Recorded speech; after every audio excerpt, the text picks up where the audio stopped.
Hello जी दोस्तों, स्वागत है आपका मेरे यूट्यूब चैनल पर। तो दोस्तों, आज हम बहुत महत्वपूर्ण टॉपिक का बारे में जानेंगे। सेकेंड वर्ल्ड वार ख़त्म होने के बाद जर्मनी के ऊपर अलाइज देशों द्वारा कब्जा कर लिया गया था।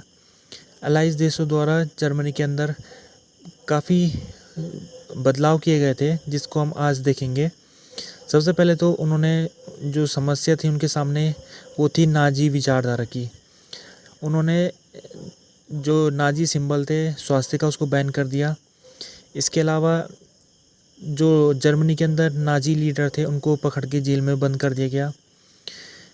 जर्मन पब्लिक को कंसंट्रेशन कैंप दिखाया गया और ये बताने की कोशिश की गई कि नाजी लोगों ने यहूदियों के ऊपर कितना बर्बरता की थी।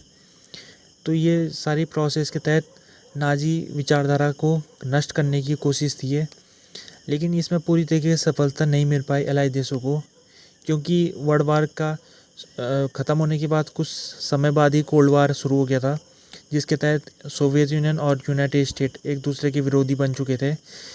तो इन्होंने क्या किया कि अब इनका ध्यान इस प्रोसेस के बजाय आमने सामने जो इनका संघर्ष हो रहा था कोल्ड वार का, उसके ऊपर चले गया। तो इस प्रोसेस में वो ढिलाई आ गई तब।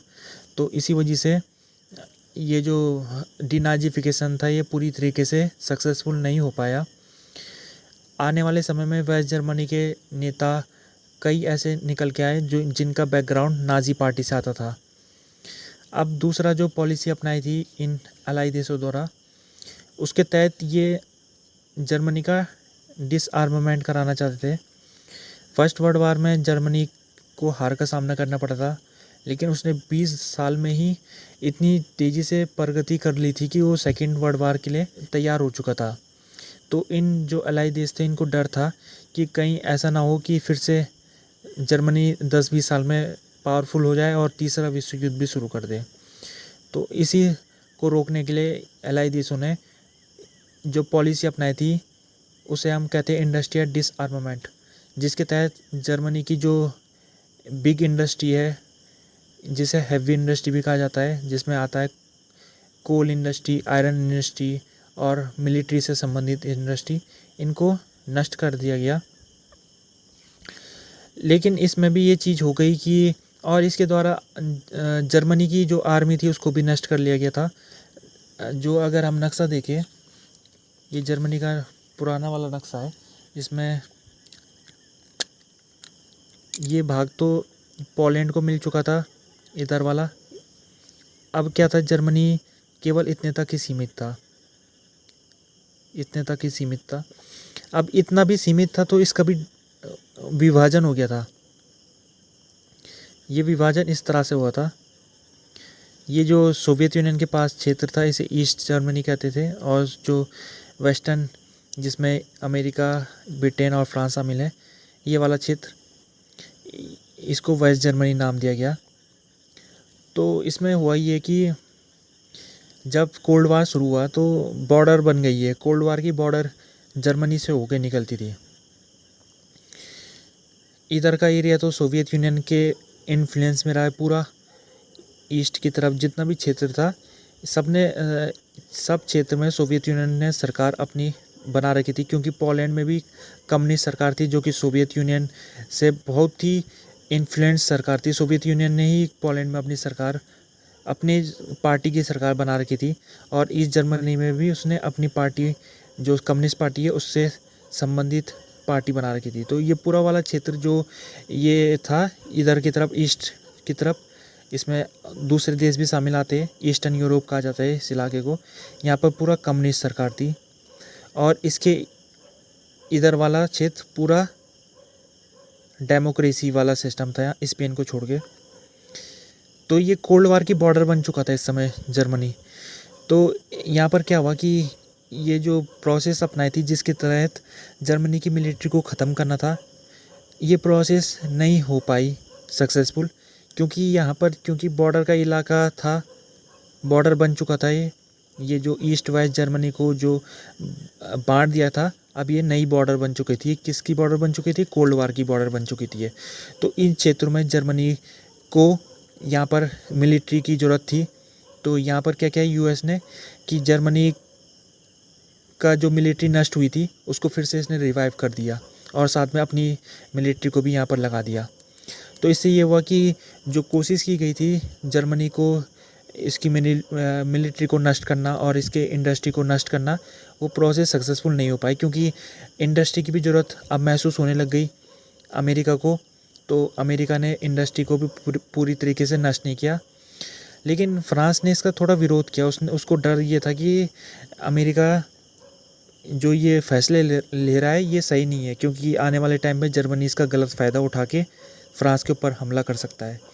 तो इसी वजह से फ्रांस ने इसका विरोध किया था, लेकिन फ्रांस का विरोध का अमेरिका को कोई फ़र्क नहीं पड़ा और उसने इस क्षेत्र में जर्मनी की मिलिट्री हो या फिर इंडस्ट्री हो, उसको उसने रिवाइव किया। और जो यहाँ पर पॉलिसी शुरुआती समय में अपनाई थी वो सक्सेसफुल नहीं हो पाई।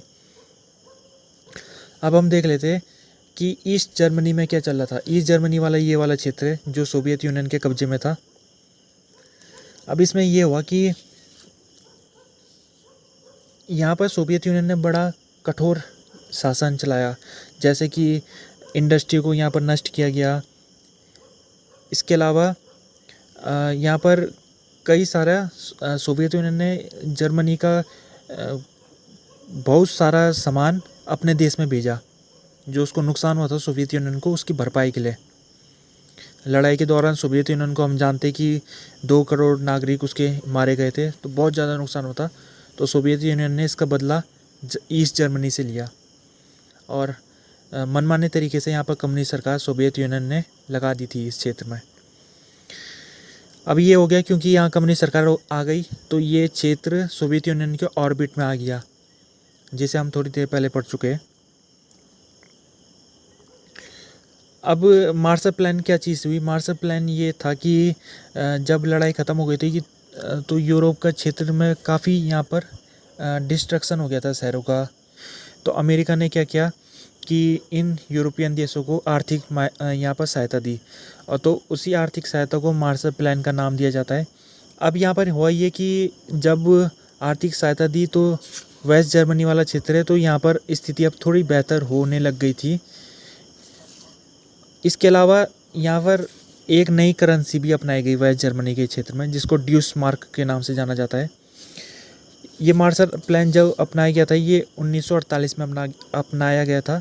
तो हमें थोड़ा यहाँ पर ये भी देखना है कि ये जो 3 साल बाद अपनाया गया था लड़ाई ख़त्म होने के बाद, इससे पहले 3 साल तक जो वेस्ट जर्मनी का क्षेत्र है उसमें काफ़ी लूटपाट चलती रही। जो अलाई देश थे उन्होंने अपना नुकसान जो उनका सेकेंड वार में हुआ था, वर्ल्ड वार में, उसको नुकसान की भरपाई के लिए उसने जर्मनी के ऊपर काफ़ी उसकी इंडस्ट्री को तबाही की, हमने देख लिया था।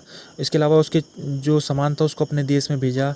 ये सब ये एलाई देशों ने किया था। आखिरकार 1948 में अमेरिका ने अपनी पॉलिसी चेंज किया और वेस्ट जर्मनी की अब उसने मदद करनी शुरू कर दी थी। तो इस जो मार्शल प्लान है इससे काफ़ी फ़ायदा आने वाले टाइम पर वेस्ट जर्मनी को हुआ। अब हम देख लेते हैं कि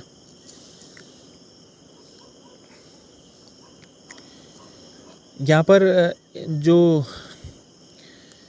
जर्मनी जब 1949 में वेस्ट जर्मनी की सरकार बना दी गई, लगभग ऑक्यूपेशन के 4 साल बाद यहाँ पर वेस्ट जर्मनी के क्षेत्र में इलेक्शन हुआ और इलेक्शन में CDU पार्टी सबसे बड़ी पार्टी के रूप में उभरी।